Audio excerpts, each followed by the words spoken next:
민법, 지상권, 법정지상권, 한방의 정리. 안녕하세요. 까칠한 양반입니다. 까칠한 양반.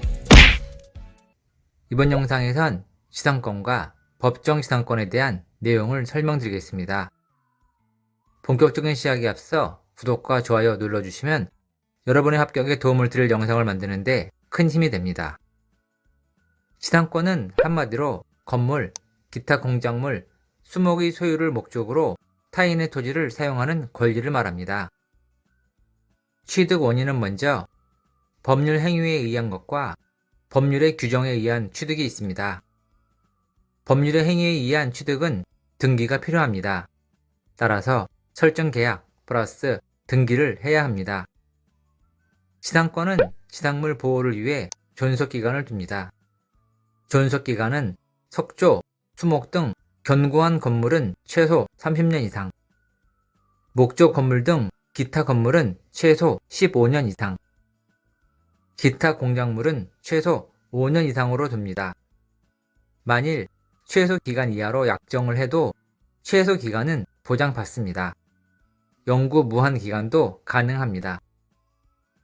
갱신을 하게 되면 존속기간 그대로 다시 연장이 됩니다.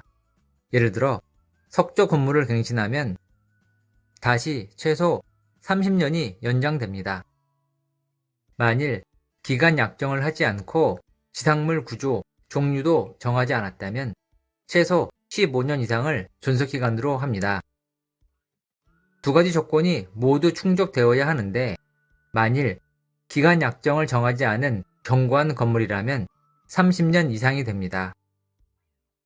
지상권의 효력을 보면 지상권은 물권이기 때문에 물권적 청구권이 인정되고 상린관계도 준용되고 과실취득을 할 수 있습니다. 또한 처분의 자유가 있습니다. 때문에 설정자 동의 없이 지상권자가 지상권 처분이 가능합니다. 처분의 자유가 있으니 양도, 담보 제공, 임대도 가능합니다. 그러다 보니 지상권자와 지상물 소유자가 반드시 일치하지 않아도 됩니다.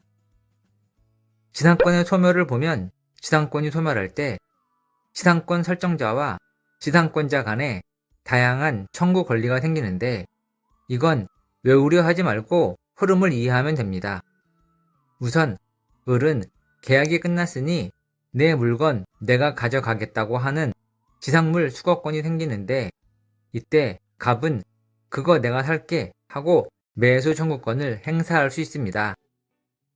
을은 재계약을 요구하는 갱신 청구권을 행사할 수 있는데 만일 갱신 청구권을 갑이 거절하면 그럼 내 물건 네가 사라 하고 요구하는 매수 청구권을 행사할 수 있습니다.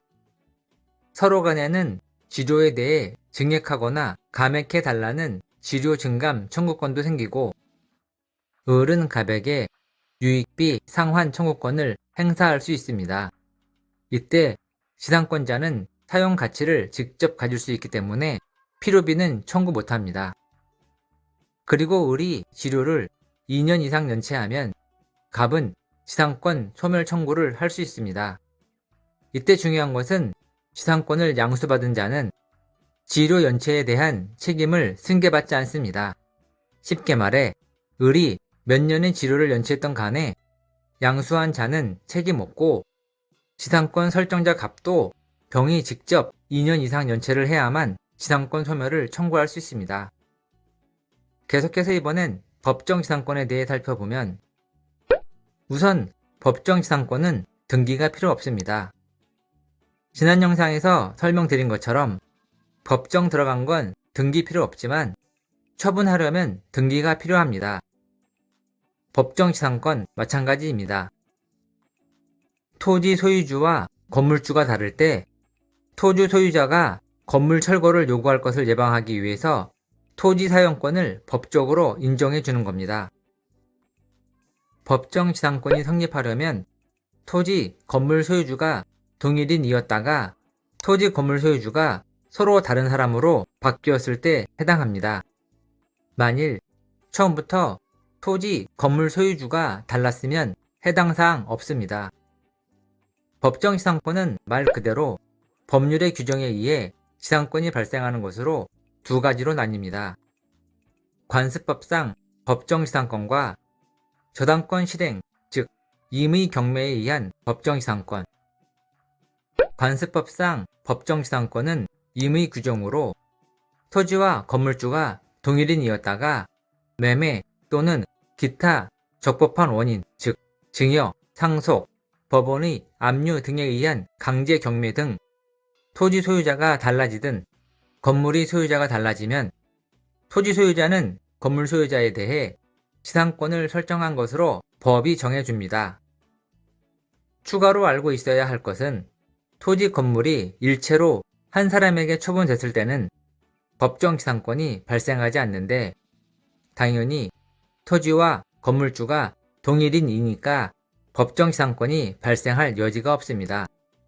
그리고 소유권 귀속이 원인 무효일 때 토지 지분 처분, 환지 처분으로 인해 소유자가 달라지면 법정 지상권이 발생하지 않습니다. 관습법상 법정 지상권 상황 중에 알고 있어야 하는 상황은 토지 건물 소유자 갑에서 갑의 건물이 강제 경매로 을에게 넘어가면 을은 등기하지 않아도 지상권자가 됩니다. 등기하지 않은 상태에서 건물이 다시 병에게 넘어가면 병은 아직 지상권자가 아닙니다. 등기가 안 됐으니까. 하지만 병은 건물 양도인 을의 권리를 대위해서 갑에게 지상권 설정 등기를 청구할 수 있습니다. 이때 갑은 아직 병이 등기가 없는 틈을 타서 철거를 요구하지 못합니다. 또 한 가지, 이미 법정 지상권자가 된 자는 대지의 소유자가 변경되더라도 그 지상권의 등기 없이도 그 대지의 신소유자에게 지상권을 주장할 수 있습니다.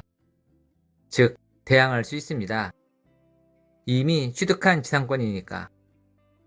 다음으로 저당권 실행에 의한 법정 지상권은 강행 규정으로 법정 지상권 포기 특약이 불가능합니다.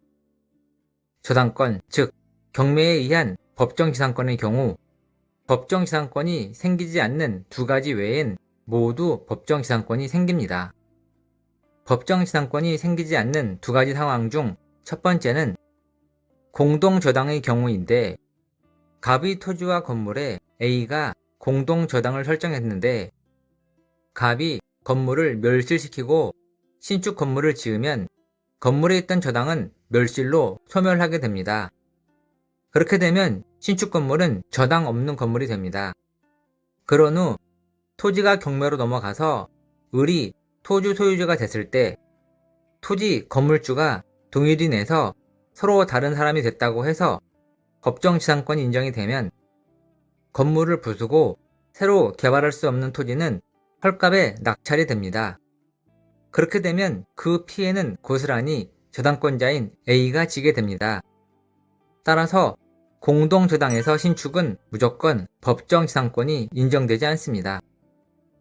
또 한 가지 경우는 나대지에 신축하는 경우입니다. 나대지인 갑의 토지를 A가 저당 잡고 있는 상황에서 토지주 갑이 A의 동의를 얻어 건물을 지은 후 경매가 실행돼서 토지가 을로 넘어갔다고 하면 을은 저당권 설정 당시에 나대지였기 때문에 경매에 참여해서 낙찰받았는데 낙찰받고 보니 건물이 있는 경우가 됩니다. 이런 경우도 법정 지상권을 인정해주면 모든 피해는 을이 고스란히 지게 됩니다. 따라서 나대지에 신축하는 경우도 법정 지상권을 인정하지 않습니다. 이번 영상에선 지상권과 법정 지상권에 대해 설명드렸습니다. 지금까지 까칠한 양반이었습니다.